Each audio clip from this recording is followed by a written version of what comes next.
He came home early and found a plumber in his bedroom, and his wife sitting right beside him. What he discovered next shattered everything he thought he knew. Daniel never expected to come home early that morning. His job almost never paused, never slowed, never offered surprise breaks, yet a power outage in the entire building forced everyone to leave until repairs were done. For the first time in months, he drove home with a lightness he hadn't felt in a long time, imagining his wife, Mara, still in her robe, sipping tea in their quiet, comfortable house. He wanted to surprise her. He wanted a moment of normal marriage warmth. But the moment he parked near the driveway, he noticed a van on the street, a plumber's van. Mara had mentioned a small leak in the upstairs bathroom, but she hadn't given him any details about scheduling someone. He thought nothing of it until he stepped inside the house and felt something strangely off. Not loud, not chaotic, just off. The living room looked undisturbed, but a mug of tea sat half-finished on the counter, still faintly warm. He called Mara's name, expecting her cheerful reply. Silence answered him instead. As he moved toward the stairs, he noticed something lying halfway up the steps, Mara's robe belt, loosely discarded as if dropped quickly. He picked it up, feeling a faint chill crawl through his chest. At the top of the stairs, he heard something from the bedroom corridor. Not voices, just movement. Soft, hurried movement. And then a small thump, like someone bumping into furniture while trying to be quiet. Daniel walked toward the bedroom door, his heartbeat steady but heavy, the kind of heaviness that comes not from fear, but from recognition. Something inside him seemed to know the truth before he reached the doorway. And when he pushed the door open, the truth revealed itself without needing a single word. A man, young, startled, half-dressed, was in the bed Daniel shared with his wife. And next to him, wrapped in the sheet, eyes wide with a shock that couldn't hide what had already happened, was Mara. The scene wasn't loud. It wasn't dramatic. It was simply clear. Clear enough that Daniel didn't need explanations. Clear enough that Mara's face, flushed and panicked, told him everything she would try to deny later. Luca, the plumber, froze in place, unable to move, unable to speak, knowing exactly what Daniel had walked into. Mara tried to pull the sheet tighter around herself, stuttering his name, but Daniel stepped back before she could form a sentence. He didn't yell. He didn't ask why. He didn't demand anything, because there was nothing to demand. The sight itself had answered every possible question. As he walked downstairs, hearing Mara scrambling behind him, trying to catch up, his mind grew strangely quiet. All the confusion, all the uncertainty, all the small doubts he had ignored for months suddenly formed a single, heavy truth. His wife hadn't just crossed a line, she had crossed it confidently enough to bring another man into their home, into their room, into the bed where Daniel had trusted her without hesitation.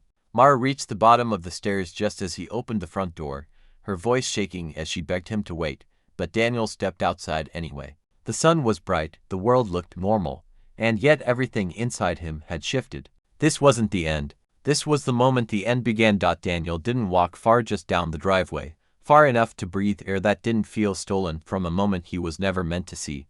Behind him, Mara's voice broke over and over, calling his name with rising panic, but he didn't turn around. He wasn't running from her. He was stepping away from the image burned into his mind so deeply that no explanation, no apology, no emotional collapse could erase it. After a minute he returned to the doorway, not because he forgave her, but because he needed to understand how a quiet morning had turned into the moment his marriage cracked in half. Mara stood in the entryway, clutching her robe closed with shaking hands, tears streaking down her face. She kept trying to form sentences, but they fell apart before they even reached him. Half excuses, half pleas, nothing with structure or truth. She said she was confused. She said it was a mistake. She said she didn't mean for anything to happen, but every word collapsed under its own weight. And then Luca emerged at the top of the stairs, fully dressed now, carrying his tool bag, his expression pale with guilt and fear. He hesitated a moment, waiting to see if Daniel would say something, shout,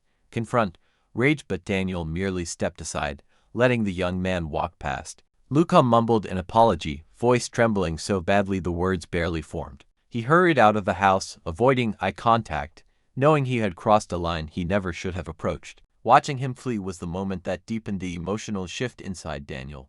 It wasn't the betrayal alone, it was the realization that Mara had invited this into their home, into their private space, into a room where trust should have been unquestioned. When the door closed behind Luca, Mara collapsed into frantic apologies, reaching for Daniel as if physical closeness could undo what he had witnessed. She begged him to listen, but he calmly moved past her into the kitchen.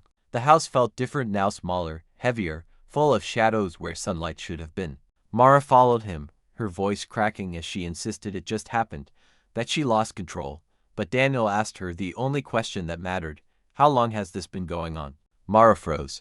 A pause too long to be innocent passed between them. She whispered that it hadn't been months, but it wasn't just today either. There had been messages. There had been moments. There had been choices, small at first, then larger, until the morning when she didn't expect Daniel to walk through the door. Her voice trembled as she spoke, as if the truth tasted bitter even to her. Daniel listened without interrupting, not because he wanted the details, but because he needed to hear her acknowledge what she had tried to reshape into an accident. It wasn't an accident. It was a decision followed by another decision, followed by a morning where she expected safety from consequences. Mara's explanation shifted suddenly toward blame: his long work hours, his absences, her loneliness. But even as she said it, her voice faltered. She knew it wasn't the truth. She had wanted attention. She had wanted validation. She had let someone else give her what she wanted without ever asking Daniel for it. And that truth hung in the air like a sharp scent neither of them could escape. When Daniel stepped back from her, Mara panicked, reaching for him again, but he gently pulled away. That small gesture, soft, final, hit her harder than any shouting could have. She begged him not to shut down, begged him not to walk away, begged him to say something that gave her a sense of control. But Daniel simply told her he needed space. That was all. Space. He didn't storm out. He didn't argue. He didn't promise anything. And the quietness of it terrified her more than anger ever would. When he walked upstairs toward the guest room, Mara followed until the hallway, stopping when she realized he wasn't going to turn around. He closed the door behind him, and she crumbled against it, whispering apologies he didn't hear. But inside the room, Daniel finally began to understand the truth of what this moment meant. Mara wasn't losing him because of what she had done. She was losing him because she had expected him never to see who she had become. Daniel didn't sleep much that night. The guest room felt unfamiliar, almost borrowed. And every time he closed his eyes, fragments of the morning replayed with unwelcome clarity, not the physical scene, but the expression on Mara's face when she realized he had seen everything. It wasn't shame. It was fear of consequences. That difference stayed with him. By sunrise, he walked downstairs to the quiet kitchen, expecting Mara to be asleep, but she was already there, still in yesterday's clothes, eyes red and tired. She looked like she had aged a year overnight. She tried to speak, but the words caught in her throat. He didn't rush her. He simply waited. And when she finally managed to talk, the first spark of rising tension formed. Mara confessed more than she intended how the messages with Luca had started weeks ago when he first came to fix the kitchen sink, how she had enjoyed the attention, how she convinced herself it was harmless, and how the situation slid from friendly exchanges into something she let happen because she felt seen. She said it in a way that avoided responsibility, as if the momentum carried her instead of choices she made. Daniel listened silently, and the lack of emotional reaction unnerved her more than any outburst would have. She asked if he hated her. He didn't answer, because hate wasn't what he felt. It was something quieter, heavier, and far more final. The shift continued when Daniel stepped outside later that morning to clear his thoughts. As he walked along the street, he noticed a figure sitting on a bench near the corner. Luca. The young man looked exhausted, shoulders slumped, his tool bag beside him like a weight he no longer wanted to carry. When Luca saw Daniel approach, he stood abruptly, stammering an apology that dissolved into fragments. He kept saying he never meant for things to go this far, that he didn't know Mara was this invested, that he didn't understand how to stop it without making things worse. Daniel didn't ask him to explain further. He didn't need details. The fear in Luca's voice revealed enough.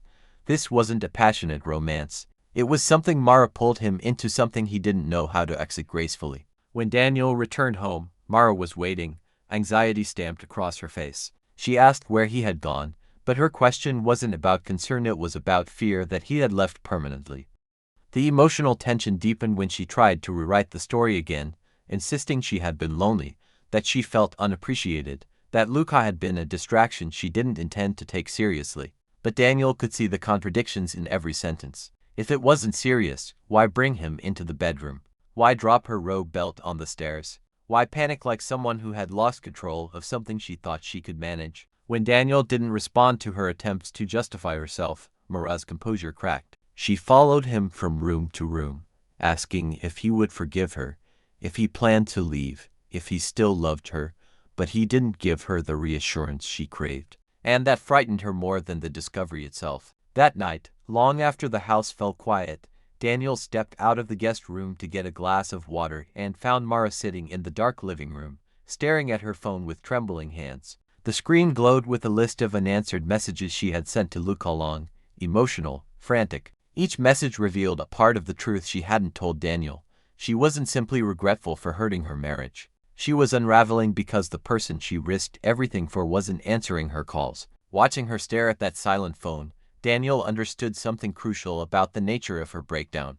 Mara wasn't shattered because her husband saw the truth. She was shattered because the man she had chosen in secret didn't choose her back. And that realization, not the betrayal itself, began reshaping how Daniel saw the woman he once believed he understood.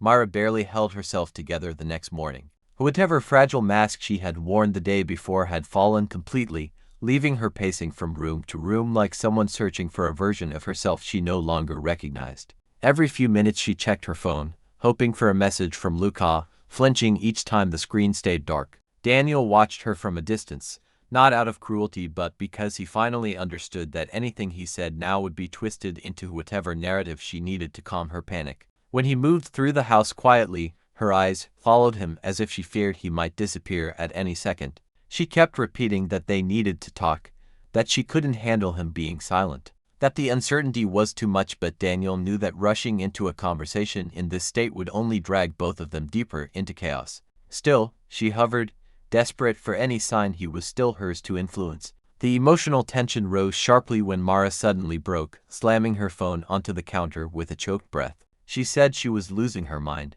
that she couldn't understand why Luca wasn't responding, that she felt trapped in a nightmare she had caused but couldn't control anymore. Daniel listened without judgment, noting quietly how her panic wasn't centered on their marriage, it was centered on the collapse of whatever fantasy she had built with the young plumber. And that truth affected him more deeply than he expected. Later that day, Daniel stepped outside for a walk, needing space from the suffocating atmosphere inside his home. As he rounded the corner, he noticed someone sitting on a low stone wall. Luca again. This time he looked even more distressed, running both hands through his hair, as though he couldn't entangle his thoughts. When he noticed Daniel, he stood quickly, apologizing once more, his voice unsteady. He admitted he had been avoiding Mara's calls, that the situation had spiraled beyond anything he could manage, that he never intended to interfere with a marriage, that he didn't know how to reject her without triggering something worse. He said she had become overwhelming, emotionally intense, unpredictable, too attached to something he had never wanted to be part of. Daniel didn't confront him. He simply nodded and walked away, because the boy's fear confirmed what Mara refused to admit. This wasn't a romance. This was a crisis she had created inside herself long before Luca entered the picture. When Daniel returned home, he found Mara sitting on the bedroom floor clutching one of his shirts, her breathing shallow, her eyes unfocused. She asked if he had seen Luca, and when he didn't respond, she seemed to fold inward, whispering that she didn't know why she had done any of this. She blamed insecurity, boredom, aging, stress, anything but the truth that she alone had opened the door to betrayal. She asked if Daniel still loved her, if he could help her, if he believed she wasn't a terrible person, but the weight of her words felt less like apology and more like desperation, as if she wanted Daniel to absolve her so she wouldn't have to face the person she had revealed herself to be. The tension deepened when Daniel calmly told her he needed space and would be staying elsewhere for a few days. Mara's response was immediate chaos, crying, grabbing his arm, begging him not to leave, insisting that if he walked out, she would fall apart completely. She said she couldn't handle silence, couldn't handle being alone, couldn't handle losing control. She said it wasn't about Luca anymore, that she didn't care about him, that she only cared about Daniel staying. But her eyes betrayed the truth. She cared about not feeling abandoned, not about rebuilding trust. When Daniel stepped back from her, gently removing her grip on his arm, she broke again, crying harder, pleading more frantically, promising anything if he would just stay. But Daniel had reached the point where staying in the same house felt like betraying himself. He packed a small bag while Mara hovered helplessly, trying to block the doorway, trying to negotiate reality back into something manageable. He stepped around her, opened the front door, and walked out into the cool evening air. Behind him, Mara collapsed against the doorframe, calling his name until her voice cracked. Daniel didn't turn around. And in that moment, Mara understood the real gravity of what she had done. She hadn't just lost Luca. She was losing Daniel to end this time. No amount of tears or apologies could stop it. Daniel didn't look back as he walked down the driveway, letting the cool air clear the heaviness that had settled in his chest. It wasn't relief he felt. And it wasn't anger either, it was something quieter, something steadier. The first real understanding that the life he thought he had been protecting had already cracked long before he caught Mara in their bedroom. He drove to a friend's house, grateful for the silence. For once, he didn't have to navigate Mara's emotions, her panic, her shifting explanations. He could finally hear his own thoughts. The first wave of fallout arrived 2 days later when Mara appeared unannounced at the doorstep. She looked like she hadn't slept at all, eyes red, shoulders slumped, movements fragile. She tried to smile, but her expression collapsed into tears almost instantly. She begged him to talk, saying she was terrified of losing him, terrified of being alone with what she had done, terrified that she had destroyed something she now realized she couldn't live without. Daniel let her speak, but didn't offer the reassurance she was searching for.